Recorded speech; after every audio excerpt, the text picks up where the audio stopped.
जय हिंद प्यारे साथियों, मैं पारस सर आप सभी का स्वागत करता हूं पारस फ्री एजुकेशन यूट्यूब चैनल में। आज इस क्लास में हम पढ़ने वाले हैं पर्यावरण के टॉप 30 क्वेश्चनों को, जो कि एग्जाम में बार बार पूछे जाते हैं। इसलिए आपको वीडियो कंप्लीट देखना है और सारे प्रश्नों के जवाब देना है। यदि आप 30 में से 20 प्रश्नों के सही जवाब देते हैं भैया, तो यू आर जीनियस। तो चलिए शुरू करते हैं प्रश्न क्रमांक 1 से। कहा गया है निम्नलिखित में से कौन सा पर्यावरण का भौतिक कारक है? पेड़ पौधे, वायु, मनुष्य या फिर सूक्ष्म जीव। तो भैया आपको बता दें, यहाँ पर जो पेड़ पौधे हैं, मनुष्य है और सूक्ष्म जीव है। चूंकि इनमें जीवन होता है और इसलिए ये क्या है भैया, ये जैविक कारक के अंतर्गत आएंगे। ये क्या होगा? ये जैविक कारक। लेकिन वायु, जल, मिट्टी, खनिज, ये भैया भौतिक कारक होते हैं। अर्थात यहाँ पर जो हमारा करेक्ट आंसर है वो ऑप्शन बी के साथ जाएगा। वायु यहाँ पर भौतिक कारक होगा। प्रश्न क्रमांक 2 पर आते हैं। निम्नलिखित में से कौन द्वितीय श्रेणी का उपभोक्ता है? हाथी, शेर, सांप या फिर बकरी। तो यहां पर आपको बता दें, जो शाकाहारी होते हैं वह प्राथमिक उपभोक्ता होते हैं, जैसे गाय, बकरी, हाथी। चूंकि ये क्या है, हरे पेड़ पौधों पर निर्भर रहते हैं, अर्थात ये क्या है भैया, ये प्राथमिक उपभोक्ता हो गए हमारे हाथी और बकरी। अब बात आती है शेर और सांप में। तो यहां पर साथियों जो शेर है यह खाद्य श्रृंखला के शीर्ष पर होगा। अर्थात शेर यहां पर क्या है, तृतीय उपभोक्ता के अंतर्गत आएगा। लेकिन जो सांप है भैया, ये होगा द्वितीय उपभोक्ता। क्योंकि जो मोर है जो कि सांप को खाएगा, तो मोर भैया पिरामिड के शीर्ष पर जाएगा। तो यहां पर हम कह सकते हैं जो सांप है ये द्वितीय श्रेणी का उपभोक्ता होगा। सभी को मजा आ रहा है क्लास में? और कोई डाउट रहता है तो भैया कमेंट करके आप पूछ सकते हैं। चलिए प्रश्न क्रमांक 3 पर आते हैं। और आप सभी से रिक्वेस्ट है, वीडियो पसंद आए तो वीडियो को लाइक और शेयर जरूर करना है। नई जलोढ़ मिट्टी को क्या कहा जाता है? बांगर, खादर, भावर या फिर रेगुड़। तो यहां से 2 प्रश्न बनते हैं। पुरानी जलोढ़ मिट्टी को क्या कहा जाता है और नई जलोढ़ मिट्टी को क्या कहा जाता है? तो जो पुरानी जलोढ़ मिट्टी होती है उसे भैया बांगर कहा जाता है और नई जलोढ़ मिट्टी को खादर कहा जाता है। तो फिलहाल यहां पर जो करेक्ट आंसर है हमारा वो ऑप्शन बी के साथ जाएगा। पूछा जाए आपसे कि भारत के सर्वाधिक क्षेत्र पर किस मिट्टी का विस्तार है, आपको बताना है जलोढ़ मिट्टी। और जो काली मिट्टी होती है, ब्लैक कॉटन सॉइल, उसको रेगुड़ मिट्टी के नाम से भी जाना जाता है। ये पॉइंट भी आपको नोट करके रखना है। चलिए प्रश्न क्रमांक 4 पर आते हैं। और यदि आपको टाइम कम पड़ता है किसी भी क्वेश्चन का आंसर देने में, तो आप वीडियो को पॉज कर उसका आंसर सोच सकते हैं। मैंग्रोव वनों पर वैश्विक तापन का क्या प्रभाव होगा? वैश्विक तापन का मतलब क्या है? Global warming. तो देखिए भैया, हम सभी जानते हैं जो मैंग्रोव वन है भैया, ये तटीय क्षेत्रों में, इलाकों में होते हैं। और ये क्या करते हैं, जो हमारे तट वाला भाग है इसकी रक्षा करते हैं। तो भैया यदि क्या है, ग्लोबल वार्मिंग की वजह से क्या है, तापमान बढ़ेगा, तो इससे क्या है, जो मैंग्रोव वन है उनके जो विशाल क्षेत्र है तटों पर, वो भी जलमग्न हो जाएंगे। ठीक है, तो यहां पर जो हमारा करेक्ट आंसर है वो फिलहाल भैया ऑप्शन बी के साथ जाएगा। मैंग्रोव वन जिन्हें ज्वारीय वन भी कहा जाता है। ठीक है, चलिए प्रश्न क्रमांक 5 पर आते हैं। यक्षगान किस राज्य का लोक नृत्य है? बताएं भाई यहां पर क्या होगा करेक्ट आंसर? जम्मू कश्मीर, असम या फिर कर्नाटक या राजस्थान। तो देखिए बात करें पहले हम जम्मू कश्मीर के लोक नृत्य की, तो क्या है यहां का राओफ है। असम का क्या है भैया? बिहू। कर्नाटक का क्या है? यक्षगान। ठीक है, और राजस्थान का क्या है? घूमर। तो यहां पर यक्षगान की बात हुई थी, इसलिए यहां पर जो करेक्ट आंसर हमारा वो ऑप्शन सी के साथ जाएगा। क्लियर हुआ ना सभी को?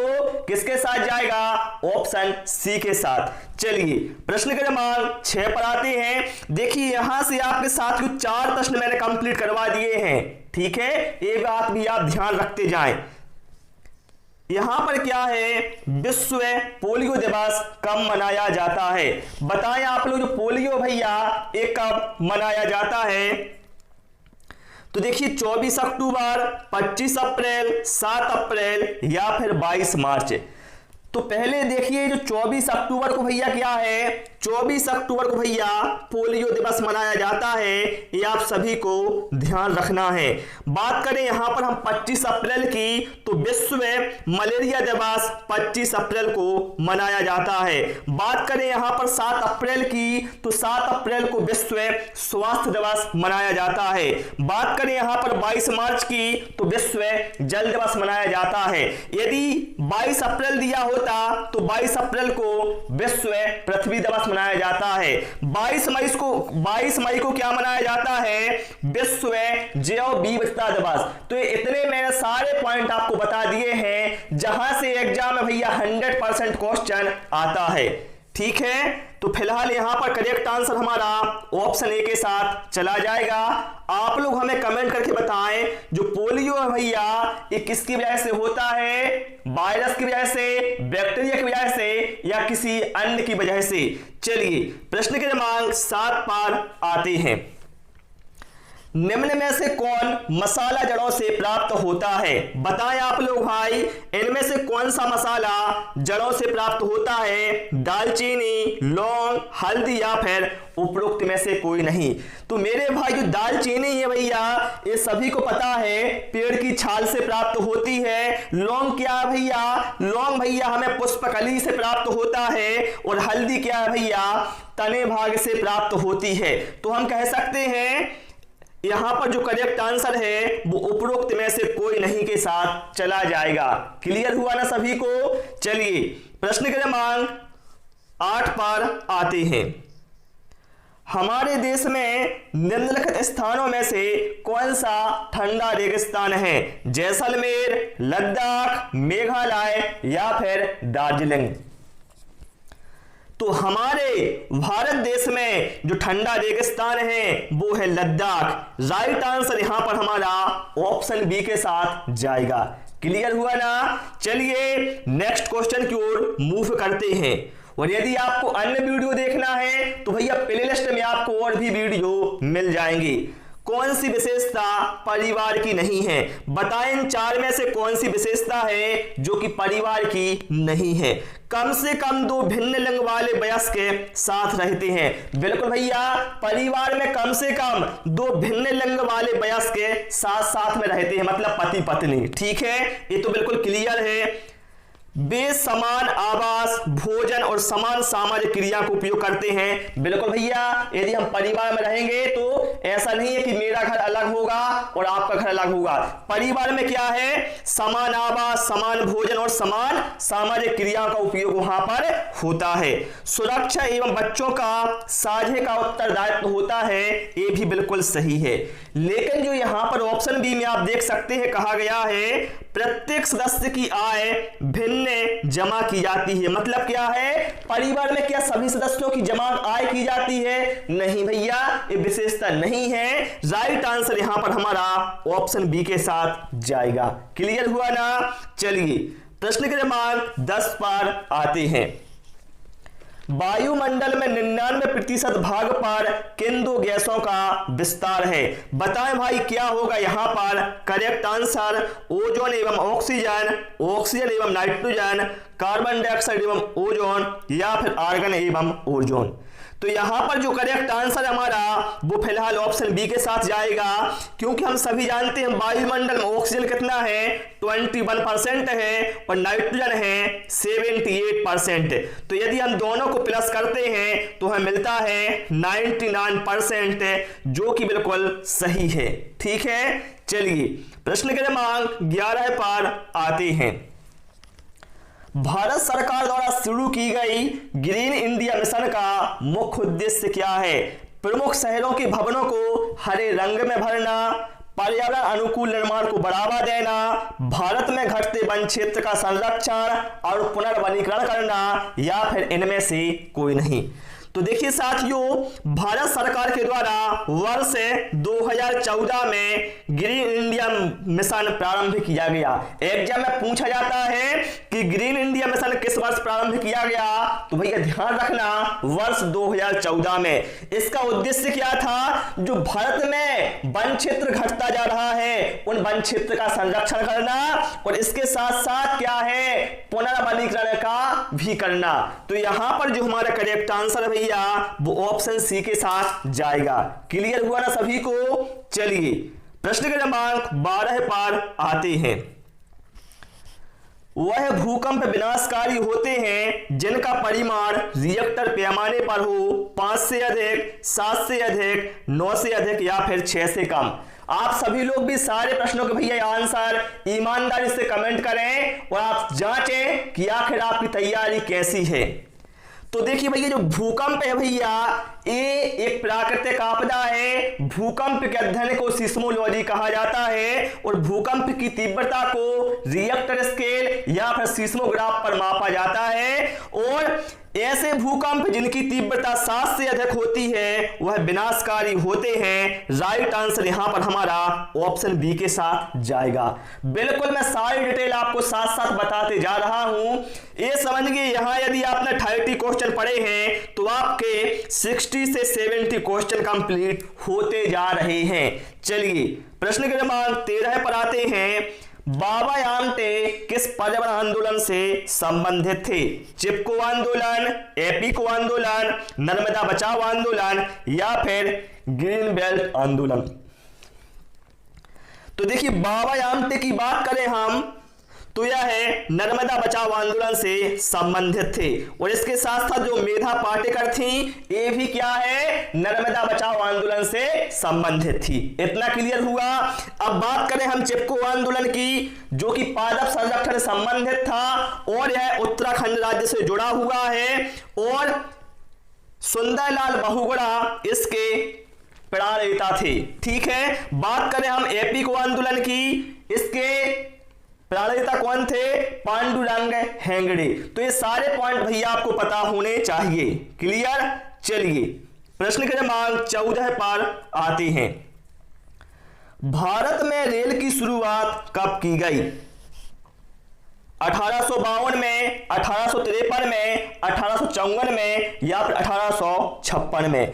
तो देखिए, भारत में जो रेल की शुरुआत है भैया ये 16 अप्रैल 1853 को की गई थी। पहली ट्रेन बंबई से ठाणे के बीच चलाई गई थी और इसने 34 किलोमीटर की दूरी तय की थी। ठीक है, बंबई से ठाणे के बीच यह ट्रेन चलाई गई थी। तो राइट आंसर यहां पर हमारा ऑप्शन बी के साथ चला जाएगा।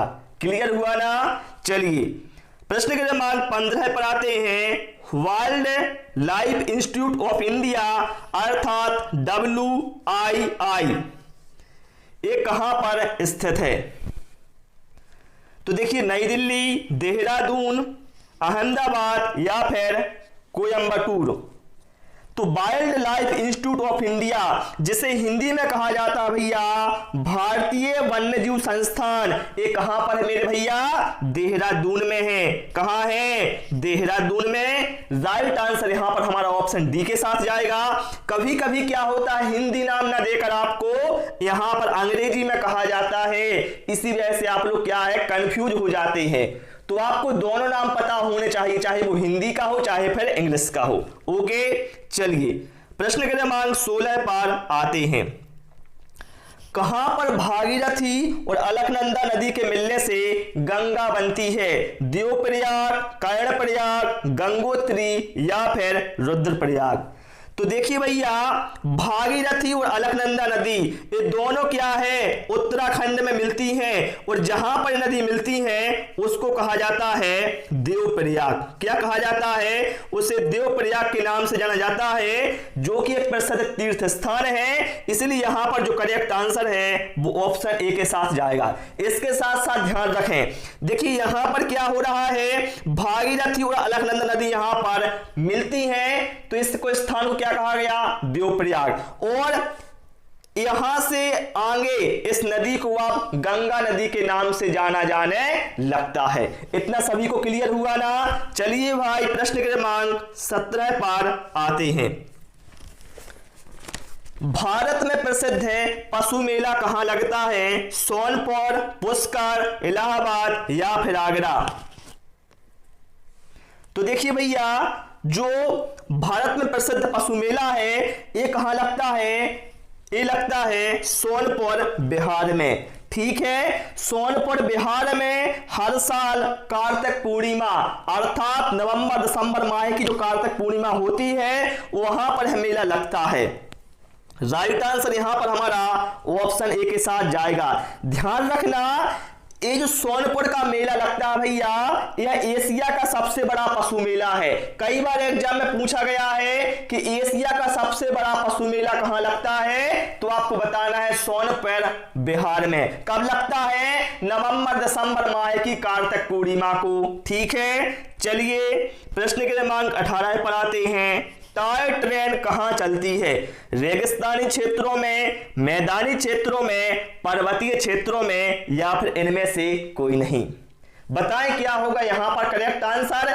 इसलिए मैंने पहले ही बोल दिया था, यदि आप 20 प्रश्नों के आंसर यहां पर ईमानदारी से बिल्कुल सही सही देते हैं तो यू आर जीनियस।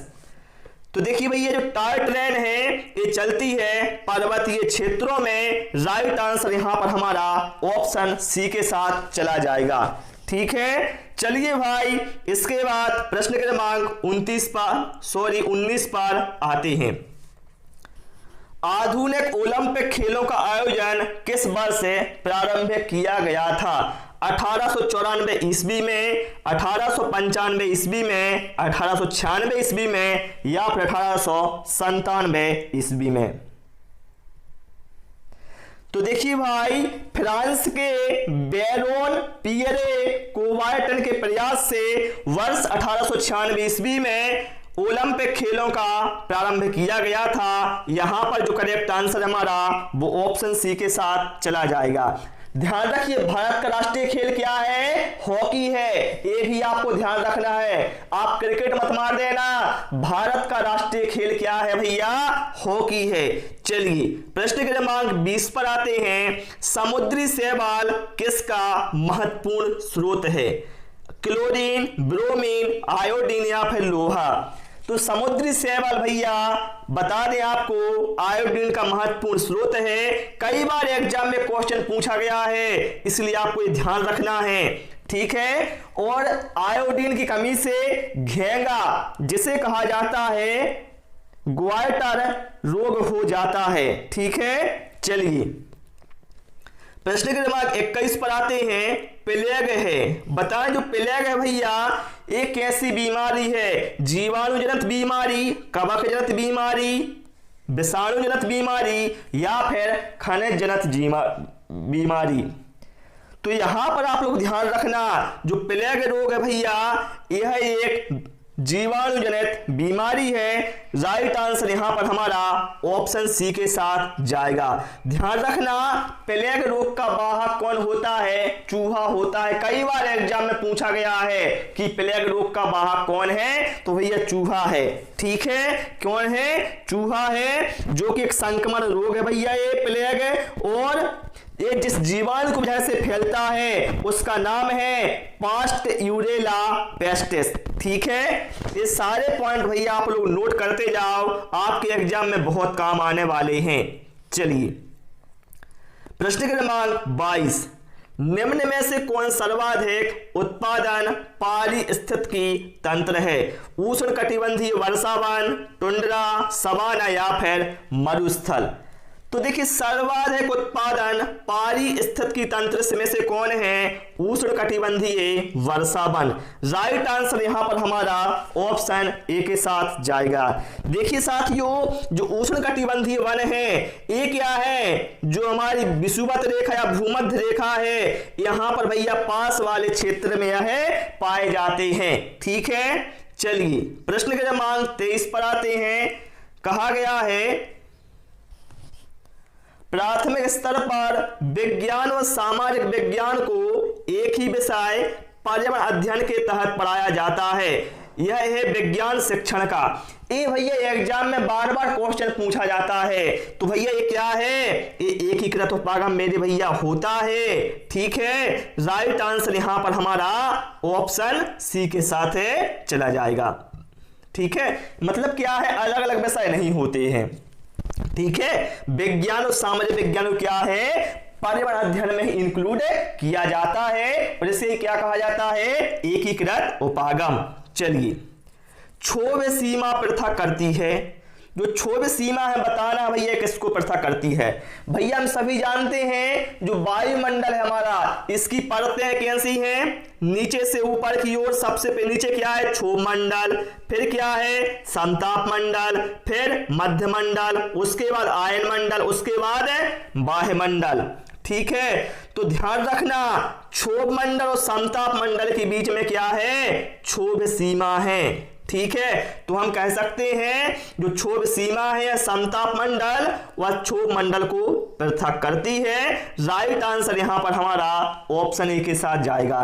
इसके साथ साथ ध्यान रखना जो समताप मंडल है इसमें ओजोन परत पाई जाती है। ठीक है, और क्षोभ मंडल में क्या है, आंधी, तूफान, वर्षा, जो मौसम संबंधी घटनाएं होती हैं भैया वो सभी क्षोभ मंडल में ही होती हैं। सभी को पता हो रहा है कि नहीं है, बिल्कुल भैया। और इसके साथ साथ ध्यान रखना वायुमंडल की सबसे ठंडी परत कौन सी है, तो बताना है मध्य मंडल। ठीक है, चलिए प्रश्न क्रमांक 25 पर आते हैं। कहा गया है जीवाश्म ईंधन होते हैं। अब जीवाश्म ईंधन कैसे होते हैं भैया, ऐसे ईंधन जिनका निर्माण जीवाश्मों से होता है, जैसे कोयला हो गया, पेट्रोल हो गया, एक क्या भैया जीवाश्म ईंधन है, क्योंकि इनका निर्माण कैसे हुआ है, जीवाश्मों की वजह से हुआ है। तो बताना है होते कैसे हैं। नवीनीकरणीय क्या होते हैं, मतलब एक बार समाप्त होने के बाद पुनः उनका उपयोग कर सकते हैं क्या, नहीं। तो हम कह सकते हैं जीवाश्म ईंधन भैया नवीनीकरणीय बिल्कुल नहीं होते हैं। कैसे होते हैं, यह है अनवीनीकरणीय होते हैं। अब तो ऑप्शन बी और डी में दोनों में दिया है। और कैसे होते हैं, साथ में क्षय वाले होते हैं। मतलब क्या है, एक बार यदि आपने यूज कर लिया इसका तो आप दूसरा यूज से नहीं कर सकते। तो ये हम कह सकते हैं अनवीनीकरणीय होते हैं और साथ में कैसे होते हैं, क्षय होते हैं। ठीक है, तो यहां पर करेक्ट आंसर हमारा ऑप्शन डी के साथ जाएगा।